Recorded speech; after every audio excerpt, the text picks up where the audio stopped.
Hello students, स्वागत है आप सभी का अपने यूट्यूब चैनल जैकपुर पे। तो जैसा कि आप लोगों को पता है कि आप लोगों का एग्ज़ाम जो है टर्म 1 का एग्ज़ाम आप लोगों का मई के फर्स्ट वीक में होने वाला है। ठीक है, तो इसके लिए आप लोगों को टर्म 1 में ऑब्जेक्टिव क्वेश्चन पूछा जाएगा। तो आज के इस वीडियोज़ में हम लोग क्लास 11th के इकोनॉमिक को डिस्कस करेंगे और सभी इंपॉर्टेंट सवालों को देखेंगे। इसका ये पार्ट 1 है, जल्द ही इसका पार्ट 2 पार्ट 3 इस तरह से अपलोड किया जाएगा। तो सभी पार्ट को देखने के लिए हमारे चैनल को जरूर सब्सक्राइब कर रखिएगा, घंटी के बेल आइकन को दबा कर रखिएगा अगली वीडियो के नोटिफिकेशन को पाने के लिए। तो चलिए स्टार्ट करते हैं।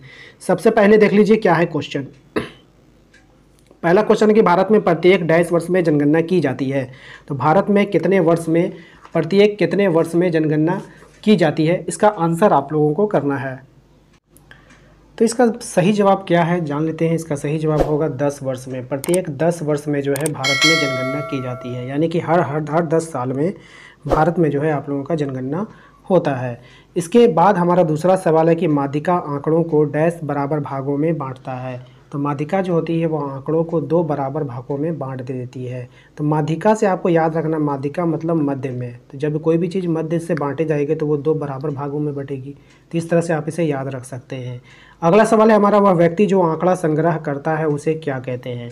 वह व्यक्ति जो आंकड़ा संग्रह करता है उसको क्या कहते हैं। तो उसको हम लोग कहते हैं गणनाकार। क्या कहते हैं? गणनाकार। वह व्यक्ति जो आंकड़ा को संग्रह करके रखता है, स्टोरेज करके रखता है, उसको कहते हैं गणनाकार।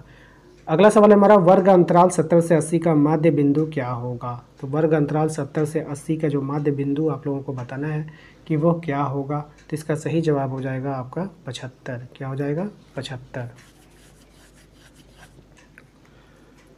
अब ये कैसे हुआ? तो आप देख पा रहे हैं 70 प्लस 80, इन दोनों को जोड़ दीजिए आपस में। इनको जोड़ने के बाद आपको 2 से डिवाइड करना है। तो यहाँ पे हो जाएगा 150, और 150 को जब आप 2 से डिवाइड मारेंगे तो आपका आ जाएगा 75। ठीक है। नेक्स्ट हमारा, किसी अनुसंधान के लिए मूल रूप से संकलित असमांकों को क्या कहते हैं। तो किसी अनुसंधान के लिए मूल रूप से संकलित अंकों को प्राथमिक कहते हैं। निम्न आंकड़ों के विस्तार गुणांक ज्ञात करें। तो निम्न आंकड़ों का जो विस्तार गुणांक ज्ञात करना है। ठीक है, तो इसका सही जवाब क्या हो जाएगा? Option number D 0.5।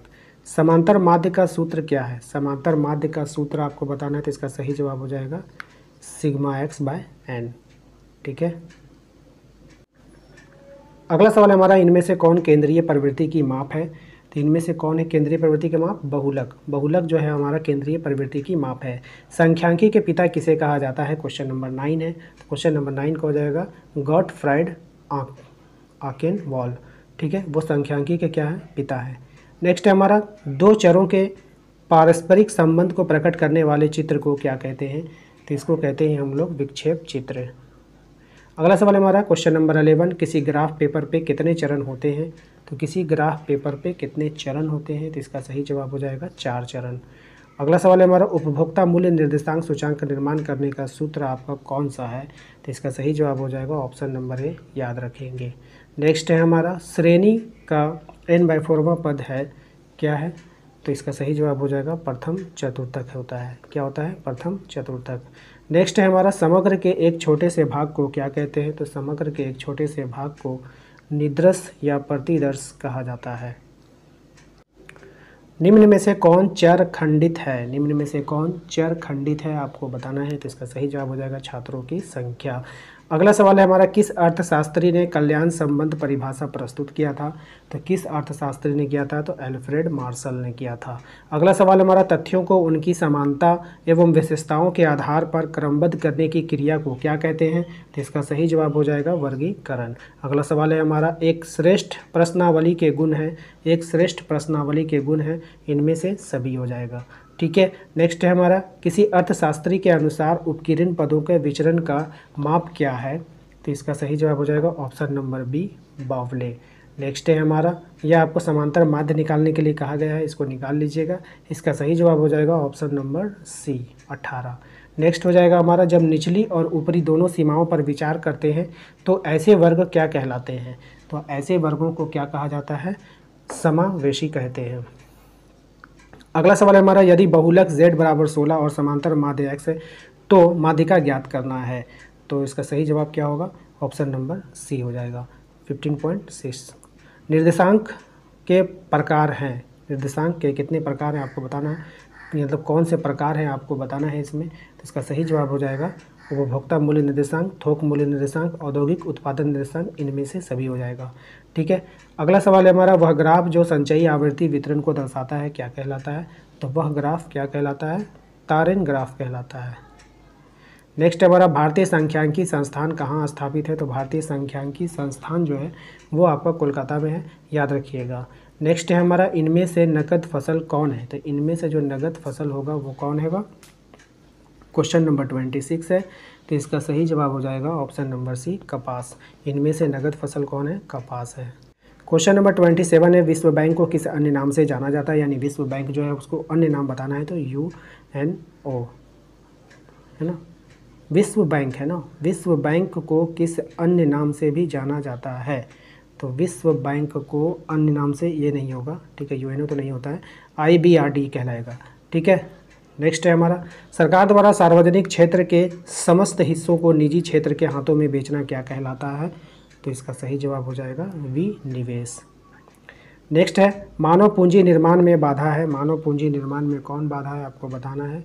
बढ़ती जनसंख्या, ब्रेन ड्रेन, शिक्षा का निम्न स्तर, इनमें से सभी हो जाएगा। ठीक है, नेक्स्ट है, ऊर्जा के पारंपरिक स्रोत है। ऊर्जा के पारंपरिक स्रोत हो जाएगा वाणिज्यिक स्रोत और गैर वाणिज्यिक स्रोत, यानी A और B दोनों हो जाएगा। ठीक है, अगला सवाल है हमारा कि सरकार द्वारा जो कर व्यक्तियों की आय पर लगाई जाती है उसको क्या कहते हैं। तो सरकार द्वारा जो कर व्यक्तियों की आय पर लगाई जाती है उसको हम लोग प्रत्यक्ष कर कहते हैं। निम्न में से कौन सा उद्योग लघु एवं कुटीर उद्योग के अंतर्गत आता है। तो कौन सा उद्योग आता है, तो हस्तकरघा। हस्तकरघा जो है वो लघु एवं कुटीर उद्योग के अंतर्गत आता है। गरीबी रेखा का संबंध क्या है। तो गरीबी रेखा का जो संबंध होगा निरक्षेप निर्धनता से होता है। कृषि साख के गैर संस्थागत स्रोत क्या है। तो कृषि साख के गैर संस्थागत स्रोत होता है आपका महाजन। ठीक है, नेक्स्ट है हमारा, आधारिक संरचना के दो प्रकार कौन से हैं। आधारिक संरचना के दो प्रकार कौन से हैं। तो सामाजिक एवं आर्थिक। CFC का पूर्ण रूप क्या होता है, CFC का पूर्ण रूप आपको बताना है। तो इसका सही जवाब हो जाएगा आपका ऑप्शन नंबर सी, क्लोरोफ्लोरोकार्बन। 12वीं पंचवर्षीय योजना की अवधि काल आपको बताना है कि 12वीं पंचवर्षीय योजना कब आया था। तो इसका सही जवाब हो जाएगा 2012 से 2017 में। कृषि साख के साधन क्या है। तो कृषि साख के साधन हो जाएंगे आपका भूस्वामी, व्यावसायिक बैंक, ग्रामीण बैंक, इनमें से सभी हो जाएगा। अगला सवाल है हमारा, निर्धनता रेखा से नीचे रहने वाले लोगों का अनुपात में अधिक है, डैश अनुपात में अधिक है। तो आपका इसका सही जवाब हो जाएगा भारत में। ठीक है, नेक्स्ट है हमारा, नवरत्न क्या है। नवरत्न आपको बताना है। तो नवरत्न का अर्थ होता है सार्वजनिक उपकरण। सार्वजनिक उपकरण एक ऐसी स्थिति जिसमें श्रमिक वर्तमान मजदूरी दर पर काम करने को तैयार है परंतु उसे काम नहीं मिलता है, इसको क्या कहते हैं। तो इसको कहते हैं हम लोग बेरोजगारी। ठीक है, चिपको आंदोलन का उद्देश्य किस वन का संरक्षण था। तो चिपको आंदोलन का जो उद्देश्य था वो हिमालय वन का संरक्षण था। किसी देश के आयात एवं निर्यात के अंतर को क्या कहते हैं। किसी देश के आयात और निर्यात के अंतर को व्यापार संतुलन कहते हैं।